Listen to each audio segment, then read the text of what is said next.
தேவனுடைய ஆலயத்திலே உங்களை பார்க்க சந்தோஷம். சரி, சுருக்கமான ஒரு செய்தியை பேசலாம்.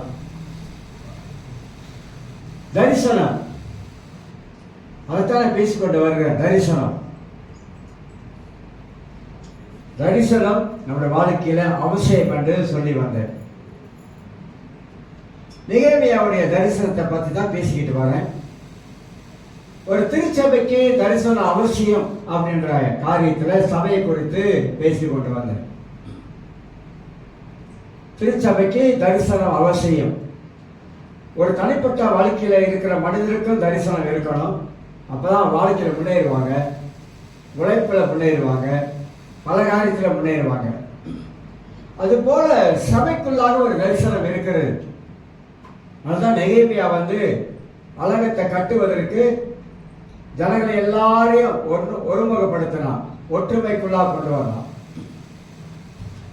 அப்படி ஒற்றுமைக்குள்ளாக கொண்டு வந்தனால்தான் 52 நாளுக்குள்ளாக அந்த அலங்கத்தை கட்டி முடிக்கிற வேலையை செய்தான். ஒரு மனிதனால் அந்த வேலை செய்ய முடியாது. ஆனா எல்லாத்தையும் ஒன்று கூட்டினான். அந்த ஒன்மை, ஒரே சிந்தை, அலங்கத்தை கட்ட வேண்டும் என்ற ஒரே சிந்தை, ஒரே நோக்கம். அந்த அடிப்படையிலே அலங்கத்தை கட்டி கொண்டே இருக்கும் பொழுது நிறைய போராட்டங்கள் நெகேமியா, நான் அடிக்கடி சொல்றேன், ஒரு நல்ல ஒரு தலைமைத்துவம் உள்ளவன், லீடர்ஷிப். அவருடைய மக்கள் சோர்ந்து போயிட்டாங்க. பலவிதமான காரியம் மக்களை தாக்குகிறது. அந்த சோர்வான நேரத்தில் நெகேமியா மக்களை உற்சாகப்படுத்துகிறான். ஒரு நல்ல தலைவர் மக்களை எப்போதும் உற்சாகப்படுத்திக் கொண்டே இருக்கும். வெளிவிடமான நேரங்களில் மக்களை உற்சாகப்படுத்திக் கொண்டே இருக்கும் ஒரு சிறந்த தலைவர். எல்லாருக்கும் சோர்வு வருது அவசியம் தான். எல்லாரும் பலவான் கிடையாது.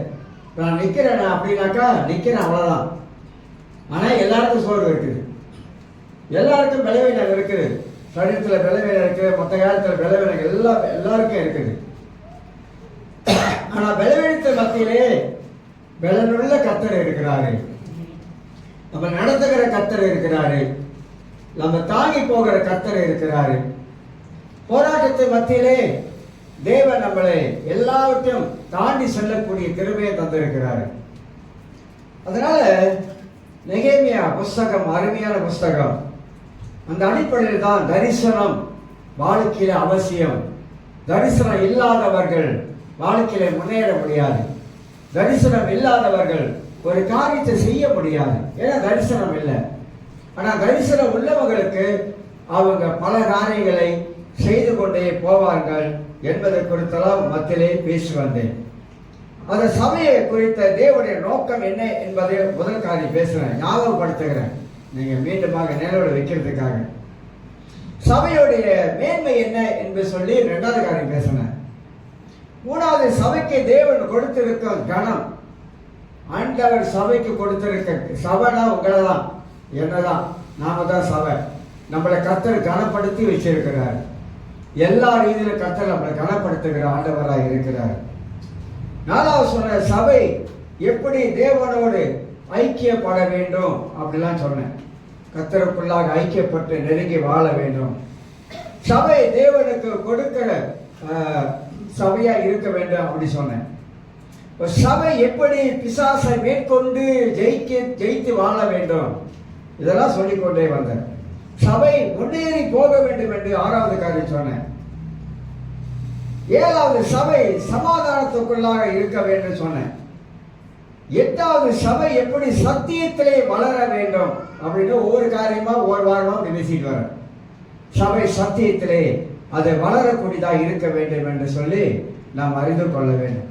இன்றைக்கு சபை எப்படி கனி கொடுக்கிற வாழ்க்கையில இருக்க வேண்டும் என்று சொல்லி சொல்ல இருக்கிறேன். அதுக்கு உதாரணம் சொல்லுகிறேன், எல்லாருக்கும் தெரியாது, சொல்லுகிறேன். ஐரினுக்கு ஒரு ஆண் குழந்தை பிறந்திருக்குது. நான் ரிச்சர்ட் பேர் ஏன் சொல்லலாம், குழந்தை பிறந்தது ஐரின். அப்ப ரிச்சர்ட் பேர் நான் சொன்னாக்கா அப்ப ரிச்சர்டுக்கு பிறந்த மாதிரி நினைச்சுக்கிறேன். அதனால ஐரினுக்கு ஒரு ஆண் குழந்தை பிறந்திருக்கிறது. சரி, சபை கனி கொடுக்கிற ஒரு சபையாக இருக்க வேண்டும். சபையின் தரிசனத்துல பல கோணத்துல நம்ம பார்த்து கொண்டு வரோம். ஏன் சபை கனி கொடுக்கிற ஒரு சபையாக இருக்க வேண்டும்? ஏன்னா தேவன் வரப்போகிறார். கர்த்தர் வரும் பொழுது அவர் சபையை பார்க்கிறார். சபை எப்படி கனி கொடுத்து கொண்டு இருக்குது அப்படின்னு சபையை பார்க்க வரார். அப்ப சபை தேவனுடைய பார்வையிலே அது கனி கொடுக்க வேண்டும். சபை கனி கொடுக்க வேண்டும் என்றால் சபைக்கு ஒரு தரிசனம் இருக்கிறது. என்ன தரிசனம் இருக்குது? நான் இப்படிதான் என் வாழ்க்கையை நான் வாழுவேன் ஆண்டவருக்குள்ளாக என்ற ஒரு தரிசனம் இருக்குது. இந்த தரிசனம் உள்ளவங்க நிறைய கனி கொடுப்பாங்க. தமிழ்ல சொல்லுவாங்க, கனி கொடுக்கிற மரத்துக்கு தான் கல்லடி சொல்லடி எல்லாடி உழுவனாங்க. கனி கொடுக்காத மரத்துக்கு ஒண்ணுமே இருக்காது. எந்த மரம் பாருங்க, ஒரு விதையை நான் பூமியிலே நடும் பொழுது ஒரு மரமாக வருகிறது. ஒரு விதையை நடும் பொழுது மரமாக முளைக்கிறது. அது கட்டி காத்து தண்ணி ஊற்றி எருவெல்லாம் போட்டு வளர்ந்து பெரிய மரம் வந்த பொழுது ஒரு விதை ஒரு மரத்துல நூற்றுக்கணக்கான காய்களை காய்க்கும். அதை பார்க்கும்போது எனக்கு ரொம்ப ஆசையா இருக்கும். நிறைய மாங்காய் காய் காய்ச்சிருக்கேன் அப்படின்னு சொல்லிட்டு இந்த கர்ப்பமா இருக்கிறவங்க அந்த மாங்காய்லாம் அவங்களுக்கு சாப்பிட்றதுக்கு ஆசையா இருக்கும், புளிப்பு சாப்பிட்றதுக்கு. ஆனா அந்த மாங்காய் அறுத்து நம்ம வெட்டும் போது பூசியா இருந்தா என்ன சொல்லுவோம்? அந்த ஆசை தோசை அப்பளம் வரையா போயிடும். என்ன பண்றோம்? நம்ம எடுத்து பார்த்து இவ்வளவு கஷ்டப்பட்டு அந்த மரத்தை வளர்த்து இந்த மரத்துக்கு என்ன நல்ல பழம் இல்லாம போச்சு, நல்ல கனி இல்லாம போயிடுச்சு. சரி அப்புறம் பாப்பா இன்னொரு மாங்காய் வறுப்போம். அதை அறுத்து பார்த்தோன்னே அதுவும் பூச்சியா இருக்கணும். இப்படி 10 மாங்காய் வறுத்து 10 மாங்காய் பூச்சியா இருந்தா அந்த மரத்தை வச்சிருப்பீங்களா? வெட்டி தழுவிக்கலாம்? நிச்சயமா நம்ம வெட்டி தள்ளிடும். ஏன்னா பிரயோஜனம் இல்லை. நட்டு வளர்ந்து காய் காய்ச்சும் அதுக்கு பிரயோஜனம் இல்லை. இயற்கை உலகத்திலே மனிதர்கள் அந்த மரம் காய்க்க பார்க்கறதுக்கு நல்லா இருக்கு, நல்லா எங்க பார்த்தாலும் கொத்து கொத்தா தொங்குது மாங்காய், ஆசையா இருக்குது, எவ்வளோ காய் காய்ச்சிருக்கேன்னு. ஆனா அவ்வளவு காய் காய்ச்சா மாங்காவை வெட்டி பார்த்தா பூச்சி இருந்துச்சுன்னா நம்ம திருப்பி நம்ம மனசுல என்ன தோணும்? இந்த மரத்தை நட்டதுக்கு தமிழ் சொல்லுவாங்கல்ல, என்ன சொல்லுவாங்க? உன்னை பெற்றதுக்கு அப்படின்வாங்கல்ல, அப்படிலாம் சொல்லுவாங்க. உன்னை பெற்றதுக்கு அப்படின்வாங்க. அந்த மாதிரி மரத்தை நட்டதுக்கு வேற ஏதாவது நட்டிருந்தாலும் என்ன சாப்பிட்டுருக்கலாம், ஆனா பிரயோஜனம் இல்லையே அப்படின்னு மனிதர்களாகிய நாமளே அதை சொல்றோம். இப்ப ஆண்டவர் பார்வையை நாம கனி கொடுக்க வேண்டும். கனியை கர்த்தர் எதிர்பார்க்கிறார். அதுதான் சபைக்குள்ள இருக்கிற ஒரு தரிசனம். ஒரு பகுதியை நான் வாசித்து அதுல 6 காரியங்கள் உங்களுக்கு நான் எடுத்து காட்டுகிறேன். மத்தேயு சுவிசேஷம் 12ஆம் அதிகாரம். மத்தேயு சுவிசேஷம் 12ஆம் அதிகாரம். நீங்க நினைக்கிறது பிரசங்கம் பண்றது சின்னாங்க நினைக்காதீங்க, ரொம்ப கஷ்டம், ரொம்ப கஷ்டம். அதிகமாக சிந்திக்கணும், தியானம் பண்ணணும், வசனத்தை கண்டுபிடிக்கணும், தேடணும், அர்த்தத்தை புரிஞ்சுக்கணும். அது சொல்லக்கூடிய வழிமுறை இருக்குது. அப்படிதான் எடுத்து சொல்லணும். மேலைக்கு படிக்கணும், பல காரியங்கள் இருக்காது. மத்தேயு சுவிசேஷம் 12ஆம் அதிகாரத்தில் 33ஆம் வசனம் வாசிக்கிறேன். மரம் நல்லது என்றால் அது கனியை நல்லது என்று சொல்லுங்கள், மரம் கெட்டதென்றால் அதன் கனியை கெட்டது என்று சொல்லுங்கள். மரமானது அது கனியினாலே அறியப்படும் அப்படின்னு போட்டிருக்கு. இந்த ஒரு வசனத்தை உங்களை காட்டிட்டுனாக்கா உங்களுக்கு தெரியாது யாருக்கு சொல்றாரு, எப்படிப்பட்ட ஒரு மனிதனுக்கு இயேசு இதை சொல்றாரு. யாருக்குன்னா பரிசேயனுக்கு சொல்றாரு. நீங்க 14ஆம் வசனத்தை வாசிங்கன்னா, அப்பொழுது பரிசேயர் வெளியே போய் அவரை கொலை செய்யும்படி அவருக்கு விரோதமாக ஆலோசனை பண்ணினார்கள். நல்ல கனியா? நல்ல கனி இல்ல. யாரு? பரிசேயர்கள் அவருக்கு விரோதமாக போய் அவரை கொலை செய்யும்படி ஆலோசனை பண்ணினார்கள். மனிதனுடைய வாழ்க்கையில காணப்படுகிற கெட்ட காரியங்களை இயேசு எடுத்து காட்டுகிறார். கெட்ட குணங்களை எடுத்து காட்டுகிறார். அந்த பகுதியை ஃபுல்லா வாசித்தா உங்களுக்கு நல்லா விளங்கிக் கொள்ளும். அதுல 24ஆம் வசனத்தை வாசிக்கிறேன். பரிசேயர் அதை கேட்டு, இவன் பிசாசுகளின் தலைவனாகிய பெயல்செபூவினாலே பிசாசுகளை துரத்துகிறானே அல்லாமல் மற்றபடி அல்ல என்றார்கள். இயேசு அவர்கள் சிந்தனைகளை அறிந்து அவரை நோக்கி, தனக்கு தானே விரோதமாக பிரிந்திருக்கிற எந்த ராஜ்யமோ பாழாய் போவோம், தனக்கு தானே விரோதமாக பிரிந்திருக்கிற எந்த பட்டணமோ எந்த வீடும் நிலை நிற்க மாட்டாது. இயேசு அவருடைய சிந்தனைகளை அறிந்து, அப்பனா இந்த பரிசேயருடைய சிந்தனைகளை அறிந்து, நீ யாருனால பிசாசை ஓட்டணும் எனக்கு நல்லா தெரியும், நீ யாருனால அற்புதம் செய்யற என்பது எனக்கு நல்லா தெரியும் அப்படின்னு சொல்றாங்க. அதுக்கு இயேசு சொல்றாரு 26ஆம் வசனத்துல, சாத்தானே, அதாவது சாத்தானே சாத்தான் துரத்தினால் தனக்கு விரோதமாக தானே பிரிவினை செய்யறதா இருக்குமே, அப்படி செய்தால் அவன் ராஜ்யம் எப்படி நிலைத்திருக்கும்? நீ சொல்றப்பா என்கிட்ட பிசாசு ராஜ்யம் இருக்குன்னு சொல்ற, அதை வச்சுதான் அற்புதம் செய்யறதுன்னு சொல்ற, அப்படி நான் பிசாசு ராஜ்யம் செஞ்சினாக்கா சாத்தான் ஒற்றுமை உள்ள, நான் அப்படி செஞ்ச அவர் ராஜ்யத்துக்குள்ள பிளவு தான் உண்டாகும், நன்மை உண்டாகாத அப்படின்னு பதில் சொல்ல ஆரம்பிக்கிறார். இப்படி சொல்லிட்டான் அந்த வசனங்கள் அப்படியே கீழே வரைக்கும் அப்படியே கொண்டு வந்துட்டு 32ஆம் வசனத்தை வாசிக்க, எவனாகிய மனுஷகுமாரனுக்கு விரோதமாக வார்த்தைகளை பேசினால் அது அவனுக்கு மன்னிக்கப்படும், எவனாகிய பரிசுத்தாவிக்கு விரோதமாக பேசினால் அது இன்மையிலும் மண்மையிலும் அவனுக்கு மன்னிக்கப்படுவதில்லை சொல்லிதான் 33ஆம் வசனத்துக்கு பதில் கொடுக்கிறார். அப்ப ஒரு சம்பவத்தை வாசிக்கணும். யார் சொல்றாரு? இந்த பரிசேயருடைய வாழ்க்கை இருக்க காரியம் சொல்றாரு. சொல்லிட்டு வாசிக்கிற 34, விரியன் பாம்பு குட்டிகளே, நீங்கள் பொல்லாதவர்களாக இருக்க நலமானவைகளை எப்படி பேசுவீர்கள்? ஒரு பொல்லாத எண்ணம், பொல்லாத சிந்தை உள்ளவங்க எப்படி நலமான காரியம் பேசுவீங்க? இதயத்தை நிறைவினால் வாய் பேசுவோம். ஒரு இதயத்துல என்னப்பா வச்சிருக்க, அதுதான் நீ பேசுற சொல்லிட்டு சொல்றாரு. அந்த வாசிச்சுட்டு அந்த 6 காரியம் சொல்றான் அவங்களுக்கு என்னன்னு சொல்லிட்டு விரியன் சொல்லிட்டு 35, நல்ல மனுஷன் இதயமாக நல்ல பொக்கிஷத்திலிருந்து நல்லவைகளை எடுத்து காட்டுகிறான், பொல்லாத மனுஷன் பொல்லாத பொக்கிஷத்திலிருந்து பொல்லாதவைகளை எடுத்து காட்டுகிறான். மனுஷன் பேசும் வீணான வார்த்தைகள் யாவும் குறித்து நியாயத்திற்கு நாளே கணக்கு ஒப்புவிக்க வேண்டும் அப்படி சொல்லி அந்த வார்த்தையை கொடுத்து முடிக்கிறார். இயேசுக்குள்ள இருக்கிற பரிசுத்த ஆவியானவரை பரிசேயன் பிசாசுன்னு சொல்லிட்டான். அதனால தான் சொல்றாரு, உலகத்திலே எல்லா பாவத்தையும் மன்னிக்க முடியும், ஒரு பாவத்தை மன்னிக்க முடியாது. எல்லா பாவத்தையும் மன்னிச்சார் ஆண்டவர். நாம் செய்யற எல்லாத்தையும் மன்னிப்பாரு. ஒரே ஒரு பாவத்துக்கு மன்னிப்பே கிடையாது. யாருன்னா பரிசுத்த ஆவிக்கு விரோதமாக பேசும் பொழுது, நீங்கள நானும் பரிசுத்த ஆவிக்கு விரோதமாக நான் பேசும் பொழுது அது பாவம். அந்த பாவம் மன்னிக்கப்படாது. ஏன் மன்னிக்கப்படாதுனாக்கா, பரிசுத்த ஆவியானவர் திருத்துவத்துல அவர் தெய்வத்தன்மை உள்ளவர். இன்னைக்கு கடவுளையே நீ பிசாசு சொல்லிட்டு அவருக்கு மன்னிப்பு இருக்குமா? மன்னிப்பு இருக்காது. அதை வச்சுதான் ஆண்டவர் சொல்ல ஆரம்பிக்கிற பரிசேயர்கிட்ட, எனக்குள்ள இருக்கிற பரிசுத்த ஆவியானவரை நீ பிசாசு சொன்னதுனால நீ இன்மையிலும் வறுமையிலும் ஒரு பாவம் மன்னிக்கப்படவே படாதுன்னு சொல்ல ஆரம்பிக்கிறாரு. இதில் 6 காரியங்களை நான் எடுத்து உங்களுக்கு காட்ட பிரயாசப்படுகிறேன். முதலாவதாக பரிசேயருடைய போலியான வாழ்க்கை.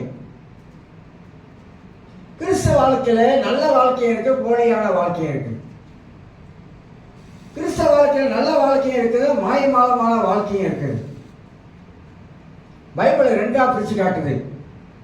யாக்கோப்பு ஈசாக்கு 2 பிரிச்சு காட்டுது. ஒவ்வொரு பகுதியும் வாசித்தா 2 மனிதனை காட்டும். காயின் ஆபேல் இப்படி 2 காட்டும்.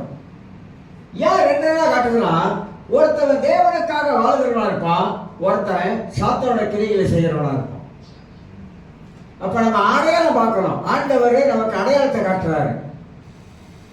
அப்ப இந்த பரிசேயருடைய வாழ்க்கை போலியான வாழ்க்கை. எப்படி போலியான வாழ்க்கை? ஏன் போலியான வாழ்க்கை சொல்லுகிறோம்? பரிசேயன் நியாயப்பிரமாணம் இருக்கிற 613 கட்டளை நியாயப்பிரமாணம் இருக்கிற அந்த பிரமாணம் 5 ஆகமம் சொல்லுவோம். ஆதியாகமம், 5 ஆகமம் அப்படின்னு 5 ஆகமம் இருக்குல்ல, அந்த 5 ஆகமத்தில் இருக்கிற பிரமாணங்களை கரைச்சி குடிச்சவன் யூதருடைய வழக்கத்தில் அவன் அறிஞ்சு இருக்கணும். அதனால தான் பவுல் நியாயப்பிரமாணத்தை அறிந்த மனிதன், படித்த மனிதன், அவருக்கு நன்றாக தெரியும். நியாயப்பிரமாணத்தில் மீறக்கூடாது. நியாயப்பிரமாணத்தில் என்ன எழுதியிருக்குதோ அந்த எழுத்தின்படி செய்ய வேண்டும். அதனால்தான் பரிசேயர்கள் நியாயப்பிரமாணத்தின் படி நீங்க வாழணும் அப்படின்னு நியாயப்பிரமாணம் மோசே நியாயப்பிரமாணம் இப்படி சொல்லுகிறது அப்படின்னு இதெல்லாம் சொல்றவங்க போதிக்கிறவங்க. ஏசு அழகா அவர்கள் சொல்றாரு, நியாயப்பிரமாணம் நல்லதுதான், நியாயப்பிரமாணத்தை நம்ம கைக்கொள்ள வேண்டியது அவசியம் தான். பழைய ஏற்பாட்டில் பிரமாணம் இருக்குது, புதிய ஏற்பாட்டில் புதிய பிரமாணத்தை கர்த்தர் மாற்றி வச்சிருக்காரு. ஆனா நீங்கள் வேத சத்தியத்தை கைக்கொள்ளுங்க, ஆனா பரிசையை வாழ்ற போல வாழாதீங்கன்ற நிறைய வசனம் எடுத்து காட்ட முடியும். அவன் வாழ்க்கை போல வாழாதீங்க. அவன் சொல்லுவான், செய்யறது ஒண்ணா இருக்கும். அதனால அவனை போல நீங்க வாழக்கூடாது.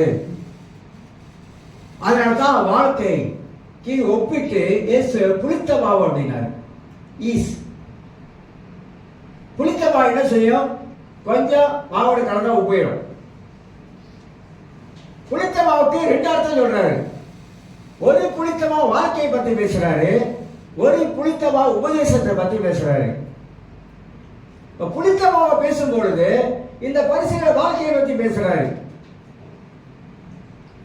அப்ப கனி கொடுக்க வேண்டியவன் மாயமாலமா வாழ்கிறான். சபையாரை எல்லாம் அறிந்து கொள்ளணும். இந்த மாயமாலமான வாழ்க்கை, போலியான வாழ்க்கை ரொம்ப நாளைக்கு ஓடாது, வண்டி ஓடாது. அது ஒரு நாள் பிரேக் போட்டு நின்றுடும். எவ்வளவு நாளைக்கு அந்த வாழ்க்கையில ஓட்ட முடியும்? ஓட்டவே முடியாது. அதனால ஆண்டவர் இந்த பரிசேயனை பல காரியத்தில் கண்டிக்கிறாரு. மத்திய 23ஆம் அதிகாரத்தை பார்த்தா ஒரு பட்டியல் போடுவார் அழகா. வேத பாரகரே, பரிசேயரே, உங்களுக்கு ஐயோன்றார். ஐயோ என்ற வார்த்தை எங்க இருக்குதுன்னு கேட்டீங்கன்னா, பாதாளத்தில் போனதான் ஐயோ ஐயோ ஐயோ வேதனையா இருக்கு, வேதனையா இருக்கு அப்படின்னு ஐஸ்வர்யவான் சொல்றான். வேதனையா இருக்கு, அங்கதான் ஐயோ. பரலோகத்துல அல்லேலூயா. அப்ப உனக்கு ஐயோ அப்படின்றாரு. அப்படி அடிக்கிட்டே வருவார் தெரியுங்களா? உனக்கு ஐயோ, வெள்ளடிக்கப்பட்ட கல்லறை உனக்கு ஐயோ. வெளியே கல்லறை வெள்ளையா இருக்கு, கீழே பணம் இருக்கு. வாழ்க்கையை வச்சு பேசுறாருங்க. பைபிள் தான் நமக்கு படிப்பினை கொடுக்குது. வாழ்க்கையை வச்சுதான் பேசிக்கொண்டு வர்றாரு. இப்படி பல காரியங்களே இயேசு பரிசேயருடைய வாழ்க்கையை பற்றி, போலியான வாழ்க்கையை நேரடியா தைரியமாக வியாபாரங்களை விட இயேசு நேரடியா பேச ஆரம்பிச்சார். சத்தியத்தை போதிச்சார், உண்மையை சொல்ல ஆரம்பிச்சார். அதனால அவர்களை எதிர்க்க ஆரம்பிச்சாங்க. எங்கடா நம்ம வேலைக்கு இவர் கை வச்சிருக்காரு போல இருக்குது, நம்ம பொழப்ப வீணாயிரம் போல இருக்குது அப்படின்னு சொல்லிட்டு. 2வது காரியமாக இந்த பரிசேயர்கள் கெட்ட குணம் உள்ளவங்க. கெட்ட குணம், நல்ல குணம் இல்ல, கெட்ட குணம். நீங்கள் நானும் ரட்சிக்கப்பட்டுட்டோம். ரட்சிக்கப்பட்ட நம்முடைய வாழ்க்கையில குணங்களை மாற்றி அமைக்க வேண்டும். குணங்களை யார் மாற்றி அமைப்பா தெரியுங்களா? பரிசுத்த ஆவியானவர். ஏன் குணங்களை மாற்றி அமைக்க வேண்டும்? கிறிஸ்து நமக்கு தேவனாய் இருக்கிறார். இயேசு நம்முடைய ஆண்டவர். கடவுளை ஆராதிக்கும் போது அவர் நம்ம ரட்சகர் என்று சொல்லி ஆராதிக்கிறோம். மனித வாழ்க்கையில குணமட்டம் மாறலாம் அப்படின்னு வச்சுக்கொள்ளுங்களேன். நம்ம கிறிஸ்துவ வாழ்க்கையை வாழ்றதுல பிரயோஜனம் இல்லை, பிரயோஜனமே கிடையாது. 1 பேதுரு 3ஆம் அதிகாரத்தில் 1ஆம் வசனத்தை வாசி பார்த்தா எல்லாருக்கும் தெரியும், சொல்லியிருக்கிறேன். புருஷனும் மனைவியை பத்தி பேசுது. அதுல 4ஆம் வசனத்தை வாசி பார்த்தீங்கன்னா, அமைதலும் சாதமும் உள்ள ஆவி அப்படின்னு பேசுவோம். ஒரு ரட்சிக்கப்பட்ட கணவன் வீட்டில் இருக்கும் பொழுது ரட்சிக்கப்பட்ட ஒரு மனைவி ஒரு கணவனிடத்தில் எப்படி பேச வேண்டும், எப்படி நடந்து கொள்ள வேண்டும், உன் அன்பை எப்படி வெளிப்படுத்த வேண்டும், எப்படி சாந்தமா இருக்க வேண்டும் அப்படின்னு கற்றுக் கொடுக்குது. இப்போ கடன் திருமண தம்பதியை உட்கார்ந்துருக்காங்க. நீங்களும் அப்படித்தான் குடும்ப வாழ்க்கை ஆரம்பிக்க போறீங்க. சாதாரணம் இல்லை. குடும்ப வாழ்க்கையை ஆரம்பிக்கும் பொழுது அந்த காலத்து சொன்னாங்க, கல்யாணம் என்பது 1000 காலத்து பயிர் அப்படின்னாங்க. ஏன் சொன்னாங்க தெரியுங்களா? ரொம்ப யோசித்து நான் பேச வேண்டியதாக இருக்கு. அப்புறம் மண்டையே குழப்பி தெரியுதுங்க சில வேலையில், சில தோட்ஸ் வரும்போது. ஏன் சொன்னாங்கன்னாக்கா, நீங்க இந்த உலகத்துல வாழும் பொழுது மற்றவங்களுக்கு நீங்க ஒரு நல்ல கிறிஸ்துவ குடும்பமாக வாழ்றதுக்கு தான் ஆண்டவர் அப்படி வச்சிருக்கிறார். அப்ப உங்க வாழ்க்கையை வாழும் பொழுது, நீங்க குடும்பத்துல வாழும் பொழுது ஒரு பழைய குணத்தெல்லாம் அங்க காட்டக்கூடாது. நான் பிறந்ததுல இருந்து என் குணம் உனக்கு தெரியாது அப்படின்னு கையிட்ட கூடாது. நான் பிறந்ததுல இருந்து நான் இப்படிதான் தெரியுமா, வெட்டு ஒண்ணுனா துண்டு 2, நான் இப்படின்னா நான் இப்படிதான் அப்படின்னு சொல்லக்கூடாது. மாத்திக்கணும். இல்ல மாப்பிள்ள சொல்லக்கூடாது, நீ என்ன பேசுறது நான் என்ன கேட்கறது, உன் வழியை பார்த்து நீ போ, என் வழியை பார்த்து நான் போறேன் அப்படின்னு சொல்லக்கூடாது. எல்லா வழியை பார்த்துட்டு தான் வந்துட்டு வரும். அந்த குடும்பத்துல அந்த அனுசரிச்சு போறது, அந்த விட்டு கொடுத்து போறது, இதெல்லாம் அந்த குடும்பத்துக்குள்ளாக நல்ல குணங்களை காட்டும். நல்ல குணம். அந்த நல்ல குணம் தான் நம்ம கிறிஸ்துவுக்கு சாட்சியா நிக்க வைக்குது. குடும்பத்துல சாந்தமான சொல்லுவாங்க, அவர் ரொம்ப சாந்தமானவருங்க, ரொம்ப அமைதியானவருங்க அப்படின்வாங்க. ஏன் ரொம்ப அமைதியானவர் சாந்தமானவர்னா, அவங்களை எல்லாரும் பார்த்துருக்காங்க, ரொம்ப அமைதியானவர், ரொம்ப சாந்தமா இருப்பாரு அப்படின்னு சொல்லுவாங்க. அது கேட்க நமக்கு எவ்வளவு சந்தோஷமா இருக்கும். அவரா தொற்றத்துக்கெல்லாம் மூக்குக்கு மேல வந்துருங்க, மூக்கே வேர்க்கிறதுங்க. அவர் வரும்போதே எனக்கு தெரிஞ்சிருதுங்க, அவர் முகத்தை பார்த்தாலே எனக்கு தெரிஞ்சிருது அப்படின்னு சொல்றாங்களே. முகத்தின் அழகு என்ன சொல்லுவாங்க, அகத்தின் அழகு முகத்துல தெரியிடுவாங்க. வாழ்க்கை ஒரு முறை வாழ போறோம், அவ்வளவுதான். ஒரு முறை பிறந்தோம், இந்த உலகத்துல ஒரு முறை வாழ போறோம். ஏன் சந்தோஷமா வாழ்ந்துட்டு போறது, மகிழ்ச்சியா வாழ்ந்துட்டு போறது. அதை விட்டுட்டு வரியா கை போட்டு பார்ப்போம், இல்லையா தள்ளி பார்ப்போம் அப்படின்னு பிரச்சனை தான். அப்படி இல்லை. நம்மளோட விளக்காக காட்டுறதல்ல, ஒரு நல்ல வாழ்க்கையை வாழ வேண்டும். அதுக்குத்தான் அந்த குணம் ரொம்ப ரொம்ப அவசியம். சரி சொல்லாங்க, நான் என்னால மாத்திக்க ஒருத்தங்க அப்படிதான் சொல்றாங்க. ஒருத்தங்க அப்படி வெளியில சொன்னாங்க, அப்படி சொன்னாங்க, என்ன மாத்திக்க முடியாது தெரியுமா? இருந்துட்டு போ, நாங்க என்ன பண்ண முடியும், உன்னை நீ மாத்திக்க முடியாது, நாங்க என்ன பண்ண முடியுமா? பண்ணவே முடியாது. ஆண்டவர் நம்ம மாத்திக்கொள்ள சொல்றாரு, மாத்திக்கொள்ள சொல்றாரு. ஏன் மாத்திக்கொள்ள சொல்றாரு? நாம் கிறிஸ்துவ உடையவர்கள், ஆண்டவருக்கு சொந்தமான தேவனுடைய பிள்ளைகள், அதனால்தான் மாத்திக்க சொல்றாரு. அப்ப குணம் எப்படி இருக்கணும்? அத்திமம் வை, அத்திமம் வை. நம்முடைய குணம் சரியில்லைன்னா எல்லாமே சரியா இருக்காதுங்க, எல்லாமே சரியா இருக்கு. தொட்டதுக்கெல்லாம் அடுப்புல சட்டியை வச்சு எண்ணெயை ஊற்றி கடுகு போட்டு தடா படா படான்னு தெரிக்குமே, அந்த மாதிரி இருக்கக்கூடாது. வாழ்க்கை குணத்தில் அடங்கியிருக்கு. அதனால பரிசேயர்கள் கெட்ட குணம் உள்ளவர்கள். அதனால தான் இயேசுவை கொலை பண்ணிடுறோம். ஆலோசனை பண்றாங்க கோடி எல்லாம் சேர்ந்து, இவரை எப்படியாவது நம்ம கதை முடிச்சிடணும் அப்படின்னு சொல்லிட்டு. இதெல்லாம் கெட்ட காரியங்கள், கெட்ட குணங்கள் பிசாசிகளிடம் வருது. நல்ல குணங்கள் பரிசுத்த ஆவியானவரிடத்தில் வருது. அவர் தான் நல்ல குணத்தை உருவாக்குறார். ரெண்டுக்கும் பிரிவு என்ன? கெட்ட குணம் வேணுமா? நமக்கு வச்சிருக்கணுமா? நல்ல குணத்தை வச்சிருக்கணுமா? கெட்ட குணம் வச்சிருந்தா நம்மளே அடிச்சிடும். சரிங்களா? கெட்ட குணம் நம்மள கொஞ்சம் கொஞ்சமா அடிச்சிடும். நல்ல குணம் நம்மளை வாழ வச்சுக்கிட்டே வரும். அதனால இரண்டாவது காரியம், இந்த பரிசேயர்களுடைய வாழ்க்கை கெட்ட குணங்களாய் காணப்பட்டது. கனி இல்லை, இதைதான் வெளிப்படுத்தினானுங்க அவங்க வாழ்க்கையில. மூன்றாவதாக அவருடைய வாழ்க்கையில குறைய கண்டுபிடிக்கிறது. இயேசு எங்க போறாரு? இயேசு என்ன பண்றாரு? என்ன செஞ்சிட்டு இருக்கிறாரு? அவர் என்ன பேசுறாரு? பேச்சுல குறை கண்டுபிடிக்கிறது.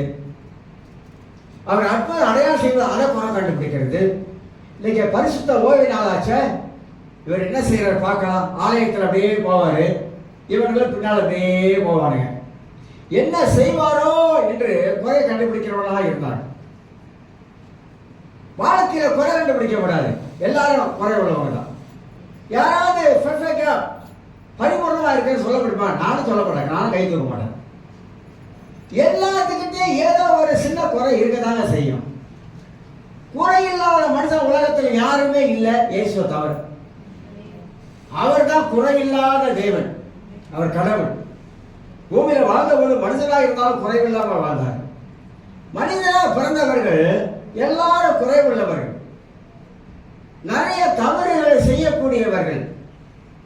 தவறு ஏன் வாழ்க்கை செய்யறது தெரியுங்களா? சில வேலை ஏன் செஞ்சுறது தெரியுங்களா?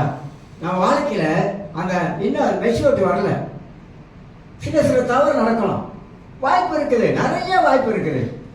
ஆனா அந்த தவறு செய்த பிற்பாடு தான் நம்ம ஒரு காரியத்தை கற்றுக்கொள்றோம்.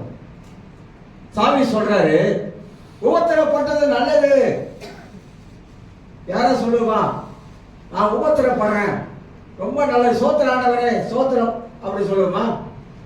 ஆனா தாவி சொல்றாரு, உபத்திரப்பட்டது, நான் துன்பப்பட்டது, நான் கஷ்டப்பட்டது, இக்கட்டை மாற்றிக்கொண்டது நல்லது. அதனாலே உங்களுடைய பிரமாணங்களை, பிரமாணம் கட்டளைகளை நான் கற்றுக்கொண்டேன், அது எனக்கு போதிக்கிறது அப்படின்றார். அப்ப ஆண்டவர் நம்மளை எவ்வளவு அழகா நம்மளை உருவாக்கி ஒரு சிறந்த மனிதனா கொண்டு வர்றார்.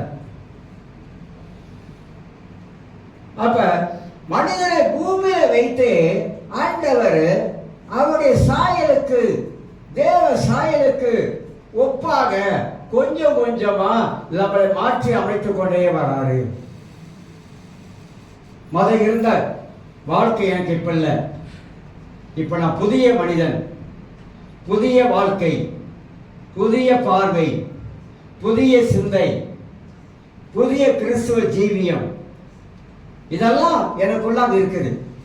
அப்ப நான் வாழுகிற வாழ்க்கை அது குறை கண்டுபிடிக்கிற வாழ்க்கையா இல்லை. நான் அறிகிறேன், என்னை நானே யோசிக்கிறேன். என்கிட்ட 108 குறை இருக்கும்போது மற்றவங்கிட்ட நான் குறைய பார்க்கணும்.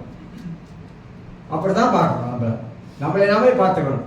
என்கிட்ட 108 குறை இருக்குது, மற்றவங்கிட்ட நான் ஏன் குறைய கண்டுபிடிக்கணும்? பார்க்கக்கூடாது. ஏன் குறையை நான் சரிப்படுத்தணும். ஆண்டவர் சொல்றாரு, உன் கண்ணில் இருக்க துரும்பை முதல்ல எடுத்து போடு. மற்றவன் கண்ணில் இருக்க துரும்பை நீ பார்த்துக்கிட்டே இருக்காது, மற்ற முதுவை பார்க்காத. ஓ பத்தியா, இன்னும் டமார் கொண்டை போட்டு வந்திருக்காங்க, அதையே பார்க்குறப்ப அவங்க டமார் கொண்டை போடுறாங்க, டிமார் கொண்டை போடுறாங்க, எந்த கொண்டையாவது போட்டு வரட்டுமே, அதையே நீ பார்க்குற, அதை பார்க்காத.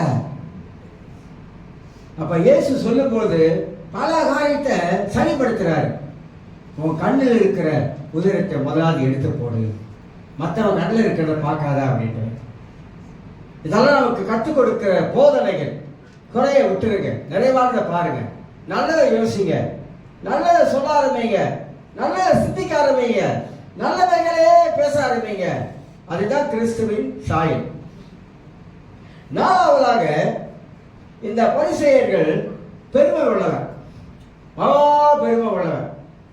எப்படி பெருமை உள்ளவன்? பெருமை உள்ளவன் கனி கொடுக்க முடியாது, கனி கொடுக்க முடியாது. பெருமை உள்ளவன் இஸ்ரேல் தேசத்துல தண்ணி பற்றாக்குறை வந்துருச்சுன்னா இந்த பரிசேயர்கள் என்ன பண்ணுவாங்கன்னா, ஒரு குடத்துல தண்ணி எடுத்து வச்சு வேலைக்காரன் கையில கொடுத்து இவன் பின்னால நிற்பானா, வேலைக்காரன் தண்ணி கொடுத்த வச்சிருப்பானா. வரவங்களுக்கெல்லாம் இவன் வந்து தண்ணி ஊற்றி ஊற்றி கொடுப்பானா.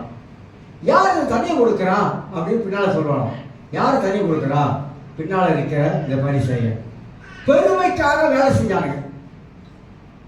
அவங்களை புகழணும், எப்பொழுதுமே அவங்களை புகழணும். ஏன்னா அவங்க செய்யற காரியத்தை.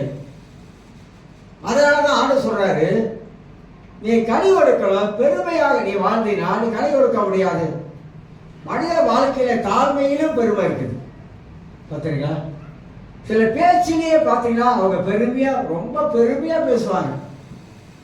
தமிழ்ல இன்னொரு கொஞ்சம் தமிழ்ல பேசணும் அப்படின்னா, நல்ல தமிழ்ல விட்டுட்டு கொஞ்சம் கீழே இறங்கி லோ கிளாஸ் தமிழ்ல பேசினா, பீத்தலோ பீத்தல்,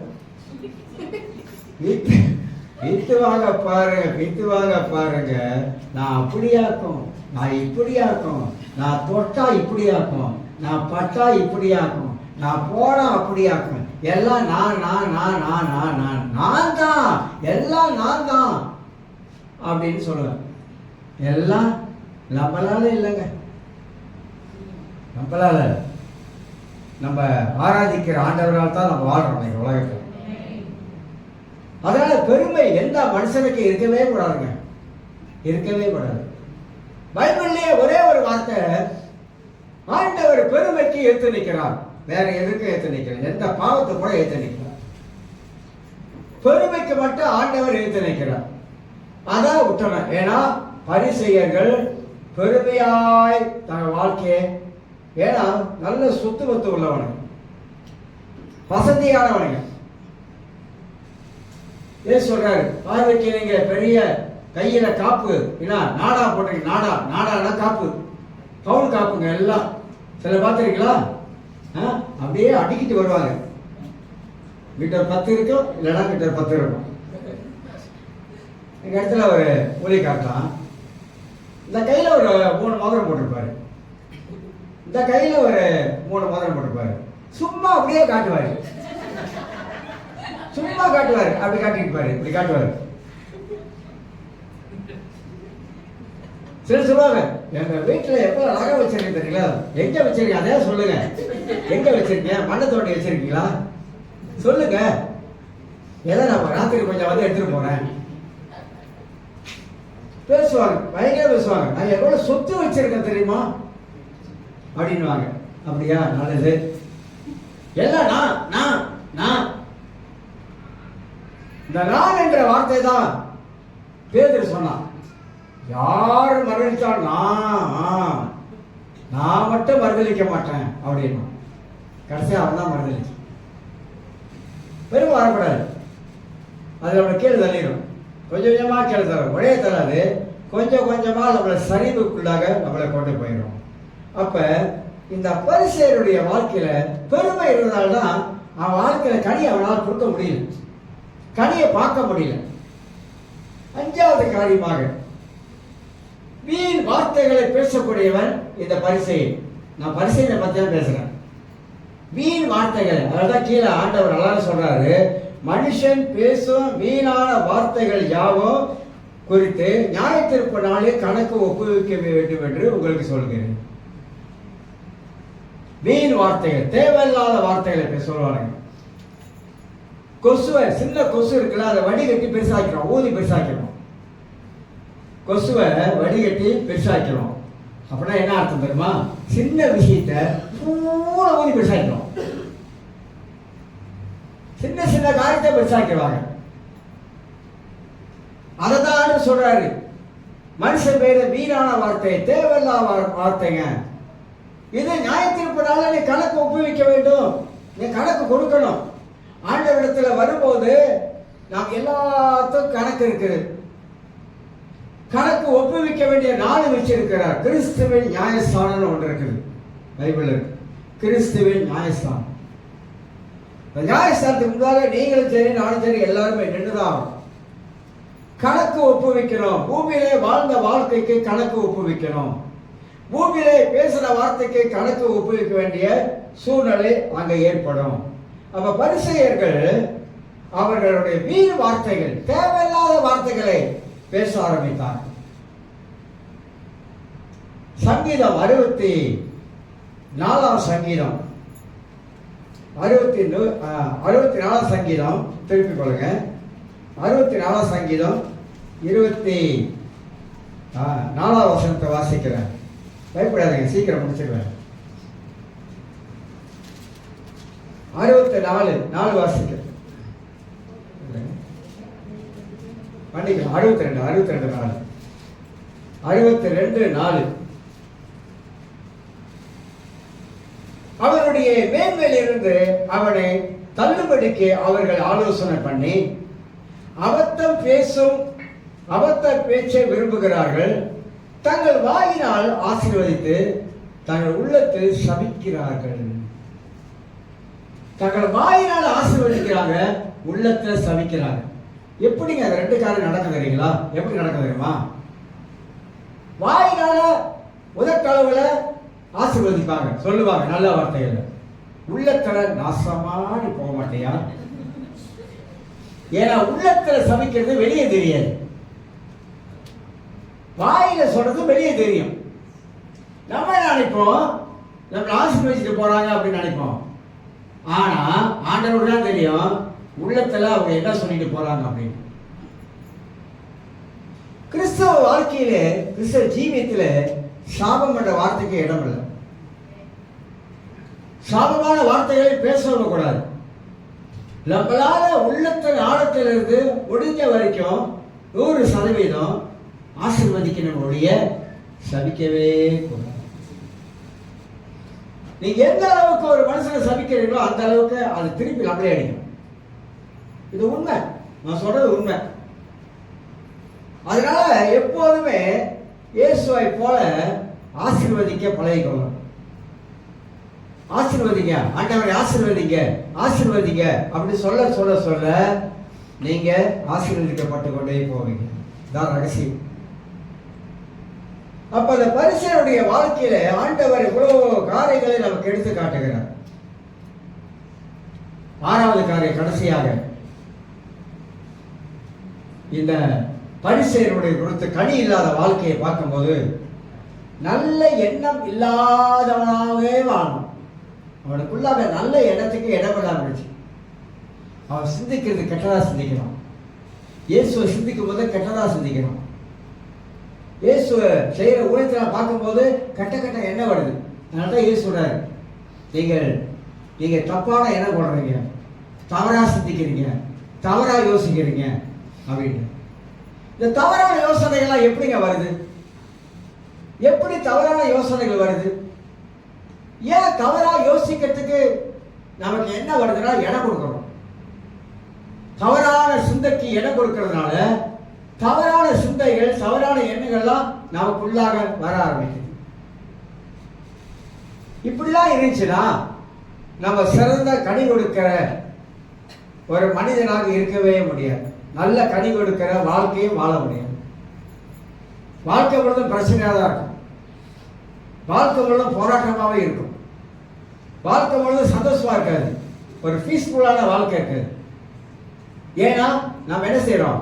மனதுக்குள்ளாக தவறான கருத்தை உள்ள போட்டு வைத்ததுனால, இந்த தவறான எண்ணம் இருப்பதனால ஆசீர்வாதமான வாழ்க்கை வாழ்வதற்கு பதிலாக இதெல்லாம் பிசாசுடைய தந்திரம், சாத்தானுடைய தந்திரம். அதுதான் பைபிளை கவனமா படிக்க சொல்றது. ஏன் படிக்க சொல்றோம் அப்படின்னாக்கா, அதிலிருந்து தான் கர்த்தர் நம்ம கிட்ட பேசுகிறவராக இருக்கிறாரு. அந்த சத்தியத்திலிருந்து கர்த்தர் நம்ம கிட்ட இடைப்படுகிற தேவனாக இருக்கிறாரு. அப்ப வேதத்திலே 9வது காரியம், சபை கனி கொடுக்க வேண்டும் என்பதை கர்த்தர் விரும்புகின்றார். ஏசாயா 5ஆம் அதிகாரத்தை திருப்பிக் கொள்ளுங்க. ஏசாயா புஸ்தகத்துல 5ஆம் அதிகாரத்துல ஒரு வசனத்தை உங்களுக்கு நான் காட்டுகிறேன்.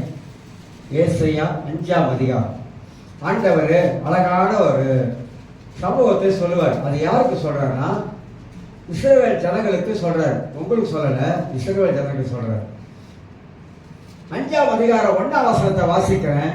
இப்பொழுது நான் என் நேசரிடத்தில் அவருடைய திராட்சை தோட்டத்தை குறித்து என் நேசருக்கு ஒரு பாட்டை பாடுவேன். என் நேசருக்கு மகா செழிப்பான மேட்டிலே ஒரு திராட்சை தோட்டம் உண்டு. அவர் அதை வேலியடைத்து அதில் உள்ள கற்களை பொறுக்கி அதிலே நட்புள்ள திராட்சை செடிகளை நட்டு அதன் நடுவில் ஒரு கோபுரத்தை கட்டி அதன் ஆலைகளை உண்டு பண்ணி அது நல்ல திராட்சை பழங்கள் தரும் என்று காத்திருந்தால் அதுவோ கசப்பான பழங்களை தந்தது. எருசலேமின் குடிகளே, யூதாவின் மனுஷரே, என் திராட்சை தோட்டத்துக்கு என்னது நியாயம் தீருங்கள் என்று சொல்றார்.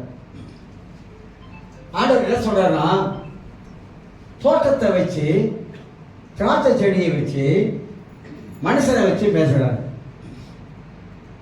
நான் ஒரு திராட்சை தோட்டத்தை கொண்டு உண்டாக்கினேன், அதில் நல்ல திராட்சை செடிகளை நஷ்டம் கனி கொடுக்கணும்னு சொல்லிட்டு அதை சுத்தம் பண்ணேன், கல்லை பொறுக்கினேன். ஏன்னா ஒரு நிலத்தை பயிரிடுற வெட்டும் போது அதில் இருக்க வெள்ளு மண் எல்லாத்தையும் எடுத்து போட்டு அவர் நடுவார் இந்த வேர் போகிறதுக்காக. இப்படி எல்லாம் செஞ்சேன், இவ்வளோ பிரயாசப்பட்டேன். அது நடுவில் ஒரு ஆலையை கட்டினேன், அந்த பழம் கொடுக்கும், நல்ல பழங்களை கொடுக்கும் அப்படின்னு நினைச்சு எதிர்பார்த்தேன்.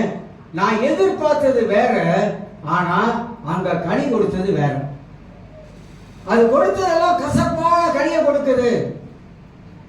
ஆண்டவர் இஸ்ரவேல் மக்களை பார்த்து சொல்றாரு, நான் எதிர்பார்த்ததுக்கு விட நீங்க எனக்கு கனி கொடுக்க வேண்டியவர்கள், ஆனா கசப்பான கனிகளை எனக்கு நீங்க கொடுக்கிறீங்கன்னு சொல்றாரு.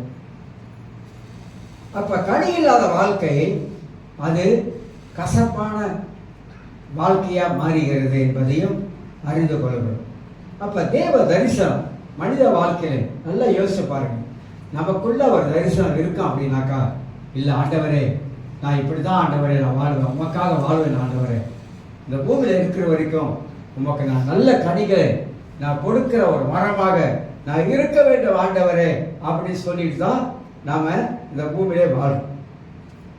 இது நான் உங்களுக்கு 9வது காரியமாக சொல்லி முடிக்கிறேன். 10வது காரியமாக சொல்லி நிப்பாட்டுகிறேன். சபை எப்படி பூமியிலே இருக்க வேண்டும். எங்களால்தான் சபை இந்த பூமியிலே எப்படி இருக்க வேண்டும், எப்படி இருக்கக்கூடாது. எப்படி இருந்தா தேவன் வரும்போது இந்த சபையை எடுத்துக்கொள்வார். எப்படி இருக்கக்கூடாத விதத்தில் இருந்துச்சுனாக்கா சபை எப்படி பூமியிலே கைவிடப்படும். ரப்சர் இருக்குல்ல, ரப்சர் இருக்குது. சிலர் நம்புறாங்க, சில ரப்சர் நம்புறது இல்லை. சபையெல்லாம் உபத்துக்குள்ள போவோம் அப்படின்னு சொல்றவங்க கூட்டம் இருக்குது. ஆனா நம்ம எடுத்துக்கொள்ளப்படுதல் நம்புவோம், ஏன்னா அதுக்குள்ள வசனமெல்லாம் இருக்குது. சபை எடுத்துக்கொள்ளப்படுவதற்கு இயேசு திருடர் போல வருவார். சொல்லிட்டு வர மாட்டார், சொல்லாமல் வருவார், நிலையாத நேரத்தில் வருவார். சபைக்காக வராரு, மணவாட்டிக்காக வர போறாரு. மணவாட்டிக்கு வரும்போது மணவாட்டி எப்படி அலங்கரிக்கப்பட்டிருக்கணும். நேற்று கல்யாணத்துல நான் பார்த்தோம், ஏஞ்சல் மாதிரி இருந்துச்சு. ஏன் அப்படின்னு கேட்டீங்கன்னா, அந்த மணப்பெண் மணவாளன் கிட்ட ஒப்படைக்கும் போது மணப்பெண் என்ன ஆயுத்தம் அப்படிதானே, பல ஆயுத்தம், மேக்கப்காரனுடைய ஆயுத்தம், ஆயுத்தம், பல விதமான ஆயுத்தம், எஃபோர்ட் போடுறாங்க. நிறைய எஃபோர்ட் போட்டு அந்த திருமணத்தை சிறப்பா இருக்கணும், ஆசீர்வாதமா இருக்கணும் அப்படின்னு அவ்வளோ ஆயுத்தங்களை செய்யறாங்க. ப்ரிப்பரேஷன் அவ்வளோ செய்யறாங்க.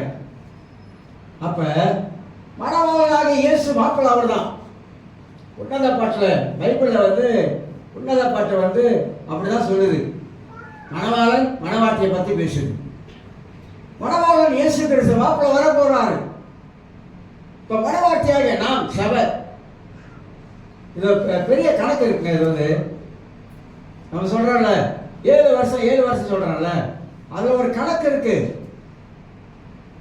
இயேசுக்கு ஒன்றும் 40 வயசு ஆகல. எப்ப அவர் இறக்குறப்ப 33 வயசு. யூதர்கள் 40 வயசுல தான் கல்யாணம் பண்ணுவாங்க. அந்த 7 கணக்கு இருக்கு, 7க்கு ஒரு கணக்கு இருக்குது. அதனாலதான் மணவாளன் வர போறாரு, மணவாட்டியை எடுத்துட்டு போறதுக்கு. ஏன்னா 40 வயசுல யூதர்கள் கல்யாணம் கட்டணும். நம்ம 40 வயசுல என்ன ஆயிடும், பாதி கலந்து ஆயிடும். அப்படிதானே? 30 வயசு ஆனாலே வயசாச்சு வயசாச்சு வயசாச்சு வயசாச்சு கட்டிடணும். குழந்தை பிறந்தால சிறுசதா பிள்ளையா இருக்கும், வயசு போயிடும் நமக்கு அப்படின்னு. யூதனுக்கு நமக்கு வித்தியாசம் இருக்குது. அப்ப மணவாளன் வர போறாரு. இந்த பூமியிலே மணவாட்டி ஆயத்தம் இல்லாம அலங்கரிக்காம இந்த பூமியில இருந்துச்சுன்னா கூட்டிட்டே போக மாட்டாரு. கல்யாணத்துல பொண்ணு வந்து சாதாரணமா வீட்டு போற உடுப்புலாம் போட்டுக்கிட்டு அங்க வந்தாக்கா எல்லாம் பாக்குறவங்க என்ன சொல்லுவாங்க, இல்ல இது பொண்ணு எது தேடுவாங்க, பொண்ணு எங்கன்னு தேடுவாங்க. அவ்வளவுதானே. பைபிள்ல ஒரு ஊமையை சொல்றாரு 13ஆம் அதிகாரத்துல, மத்திய 13. ராஜா வீட்டுல பெரிய விருந்து, கல்யாண விருந்து. இந்த கல்யாண விருந்துக்கு எல்லாம் வராங்க. ஒரே ஒருத்தர் கல்யாண விருந்துக்கு போடல. ராஜா பாக்குற உன்னை எவன உள்ள விட்டான் அப்படின்னு கேட்கிறாரு. ஏன் தெரியுங்களா? ஏன் எல்லாருக்கும் கல்யாண விருந்து போட்டுருக்காங்க, இவன் மட்டும் கிடைக்கல தெரியுமா? அந்த காலத்துல யூத வழக்கத்துல அவங்க என்ன பண்ணுவாங்க, அந்த கதையை சொல்றாரு, கல்யாணத்துக்கு வரவனுக்கு ராஜா முன்னுக்கே உடுப்புலாம் வச்சிருப்பாங்க. அந்த உடுப்பு தான் போட்டுக்கிட்டு வரணும். அப்ப வரவங்களுக்கெல்லாம் உடுப்பு எடுத்து கொடுப்பாங்க. போட்டுட்டு அவன் புது உடையோட உள்ள வரணும். இவன் எப்படியோ திண்டுதலமா உள்ள போதுதான். எல்லாரும் கல்யாண வஸ்திரம் அறிஞ்சிருக்காங்க, இவனை ஒரு ஆளை தவிர. அப்ப அந்த ராஜா சொல்றாரு, கல்யாண வஸ்திரம் தெரியாத இவனை தூக்கி போடுங்க வெளியே அப்படின்றாரு. நம்முடைய வாழ்க்கையில சொல்ற ரட்சிப்பின் வஸ்திரம், இந்த ரட்சிப்பின் வஸ்திரம் மட்டும் நம்ம வாழ்க்கையில இல்லை அப்படின்னாக்கா அவ்வளவுதான். அவன் மணவாளன் வரும்பொழுது நம்முடைய வாழ்க்கையில ரட்சிப்பின் வஸ்திரம், அந்த ரட்சிப்பின் வஸ்திரம் அலங்கரிக்கப்பட்டதா இருக்க வேண்டும். அலங்கரிக்கப்பட்டதுன்னா வாழ்க்கையை சொல்றேன், குணங்களை சொல்றேன், கனியை பத்தி சொல்றேன். இதெல்லாம் அலங்கரிக்காம இல்லாம இருந்துச்சுன்னா மணவாளர் வந்துட்டு போயிடுவாரு. இதெல்லாம் பைபிள்ல தெளிவா சொல்லப்பட்டிருக்கு, நிறைய காரியங்கள் சொல்லப்பட்டிருக்கு. ஆக 10வதாக சபை பூமியிலே எப்படி இருக்க வேண்டும், சபை பூமியிலே எப்படி இருக்க கூடாது என்பதை வேதம் நமக்கு தெளிவாக நமக்கு எடுத்து காட்டுகிறது. ஒரே ஒன்று சொல்லி முடிக்கிறேன். இந்த பூமியில நாம் எல்லாம் வாழ்றது ஒரு கொஞ்ச காலம் தான். ஒரு 80 வயசு மிஞ்சியா 80 வயசு இல்ல பாச மகனே 100 வயசு வரைக்கும் இருக்காரு. மிஞ்சி வாடா. இப்பெல்லாம் இந்த வேக்சின் ஏத்துறதுனால பட்டு போயிருது. 40ல போயிருது, 45ல போயிருது. வேக்சினால கொஞ்சம் கொஞ்சமா மனுஷனை கொண்டுகிட்டு இருக்காங்க. வாழ்றது எவ்வளவு நாள் நமக்கு தெரியாது, எவ்வளவு நாள் நமக்கு தெரியாதுங்க. ஆனா வாழுகிற நாள்ல, இந்த வாழ்க்கை வாழுகிற நாள்ல நம்ம சந்தோஷமா வாழ பழகிக்கொள்ளணும். மற்றவங்களோடு நல்ல உறவுகளை பழகிக்கொள்ளணும். மற்றவங்களோடு நல்ல கனி கொடுக்கிற அந்த வாழ்க்கையில இருக்கணும். அன்பு காட்டணும். வம்பா இருக்கக்கூடாது, அன்பை காட்டணும். என்னத்தை சம்பாதிச்சு என்னத்தை கொண்டு போறோம்? ஒண்ணுமே இல்லைங்க, ஒண்ணுமே இல்லை. துபாய் பெரிய நல்ல அழகான பட்டணம், நல்ல பணக்காரன் எல்லாம் அங்கதான் வீடு வாங்கி போடுறாங்க. இப்ப கொலசாகி போய் நிற்குது. இயற்கை சூழ்நிலைகள், யுத்தம் எங்க பார்த்தாலும் அப்படி நடக்குது. வறுமை தாக்க போகுது, பயங்கரமான வறுமை வரப்போகுது. பைபிள் அதான் சொல்லி இருக்குது. யுத்தத்தினால் வரக்கூடிய வறுமை, 3வது உலக போர் நடக்க போகுது. உலக கதையிலே நிற்குது. இதெல்லாம் உலகத்தில் நடந்து கொண்டே இருக்குது அப்படின்னு பைபிள் முன்கூட்டி எழுதப்பட்டு இருக்குதுங்க. ஈரானுடைய யுத்தத்தை பத்தியும், அமெரிக்காவுடைய யுத்தம், இஸ்ரேல் யுத்தம், இதெல்லாம் பைபிள் எழுதப்பட்டு இருக்குது. அதான் நடக்குது. அதை மாற்ற முடியாது. நடக்கிறது ஆண்டவர் வேதத்தில் என்ன எழுதி வச்சிருக்கிறாரோ அதுதான் இந்த உலகத்தில் நடக்குது என்பதை நீங்கள் நானும் நன்றாக அறிந்து கொள்ள வேண்டும். மனித வாழ்க்கையை மிக துயரத்துக்குள்ளாக கடந்து போகிற சூழ்நிலை இருக்குது. அதனால தான் சொல்றேன், மணவாளன் வரப்போகிறார். மணவாட்டி பூமியிலே எல்லா ரீதியிலும் திருச்சபை எப்படி இருக்கணும், விசுவாசத்தில் இருக்கணும். திருச்சபை தேவனை கிராஸாக கட்டி பிடிச்சிக்கணும், இருக பிடிச்சிக்கணும். அப்படி வாழும் பொழுது தான் கர்த்தர் ஏதாவது நமக்கு கஞ்சையாவது கொடுப்பார், கையை நீட்டலாம் கஞ்சை பிடிக்கிறதுக்காவது. புரியுதுங்களா? கர்த்தரை இருக பிடிச்சிக்கிட்டா கஞ்சாவது நமக்கு கொஞ்சம் கிடைக்கும். அவ விட்டுட்டமாக்கா அது கூட எல்லாம் போயிடும். அதனால அந்த கால வேளையில சிறுசபையாகப்பட்டது நல்ல ஒரு தரிசனத்துல, தனிப்பட்ட மனிதனுடைய தரிசனம், சபையோட தரிசனத்துல வாழ ஆரம்பிக்கும் போது குறைவில்லாம நடத்துகிற கர்த்தர் கடைசி வரைக்கும் நம்ம குறைவில்லாம கர்த்தர் நடத்துறோம். எல்லாரும் எழுந்திருக்கோம். நன்றி ஆண்டவரே.